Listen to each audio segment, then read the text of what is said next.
আসসালামু আলাইকুম। আমরা দাঁড়িয়ে আছি মোটর জোন সেকশনে। একটা মাটির গভীর থেকে পানি উত্তোলন করার জন্য স্থাপন করা হয়েছে একটি ডিপ পাম্প, যা মাটির গভীরে প্রায় 3 থেকে 4 হাজার ফিট নিচে থেকে পানি উত্তোলন করা হয়। এটা নতুন করে স্থাপন করা হয়েছে, যেহেতু এটা নতুন করে স্থাপন করা হয়েছে এই জন্য এটা বন্ধ, কিন্তু বর্তমানে সরবরাহ করা হচ্ছে একটা নতুন পাম্প। এই যে দেখেন, এটা আগের একটি পাম্প, ওই পাম্পটি দিয়ে এখন বর্তমানে এটা চালু আছে, এটা দিয়ে পানি সরবরাহ করা হচ্ছে। এই যে এটা হচ্ছে আউট সেকশন, এখান থেকে পানি উত্তোলন করে বাসা বাড়িতে সরবরাহ করা হয়।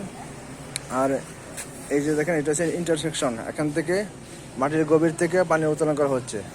এখানে খুবই হাই প্রেশার, উচ্চ প্রেশারে, হাই প্রেশারে পানি উত্তোলন করে বাসা বাড়িতে সরবরাহ করা হয়।